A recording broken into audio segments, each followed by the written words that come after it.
got cut off there. But what I was saying was make sure that you're having someone check your application because every application is going to be slightly different than each other application, even if they're all on paper.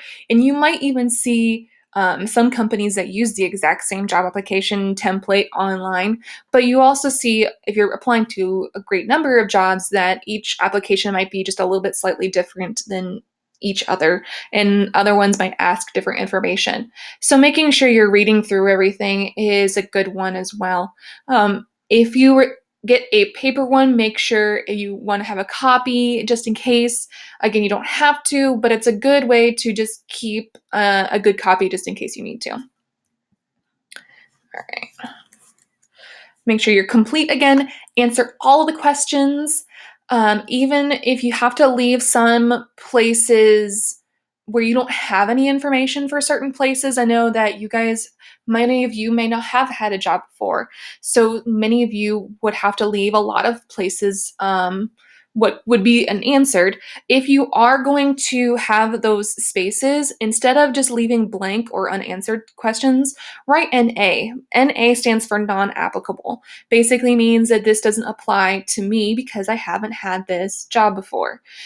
Making sure, especially you guys going into the job world, if you haven't had a job already, instead of writing a lot of the job experience that you've had, you can also write key skills and abilities that you know that you have, that you've proven to other people before in the past.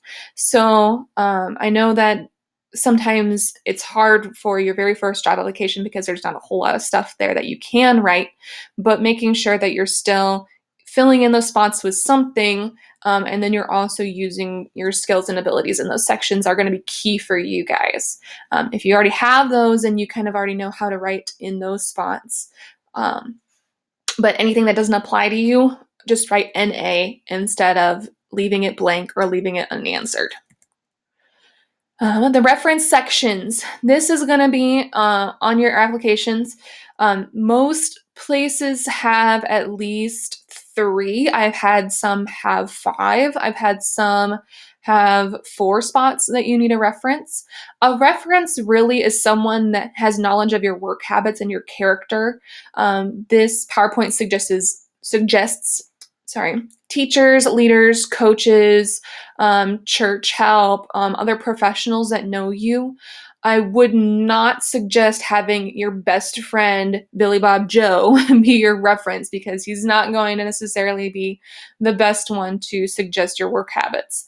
I would also not suggest having a lot of family on here because those aren't looked at, they're looked at more as like a biased kind of person when you're going in for references. I know because I've been in staffing before and I've had people fill out, sections for references, and I've had to call for references before where the reference was like a sister or a mother or a best friend.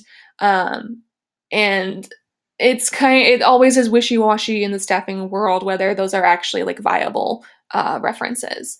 I would always suggest if you have had a job before, like a good manager or coworker that you really, really clicked with, or you were really good with acting with each other at the workplace, would be a really good suggestion here. I know some of you, your coworkers might be your family, so you gotta kind of probably not do those. I would say suggest someone else, but again, somebody that knows your work habits, your character, preferably not relations, if you can get there.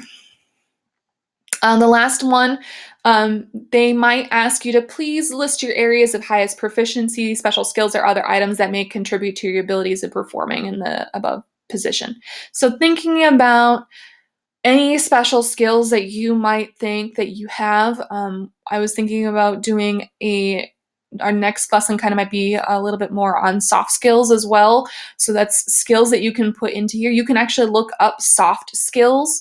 So look into what those are, and you might have some of those. Examples are communication, team player, problem solving, organization skills, technical savvy, strong work ethic, leadership, self-motivated, things like that businesses are going to see that are attractive in an employee.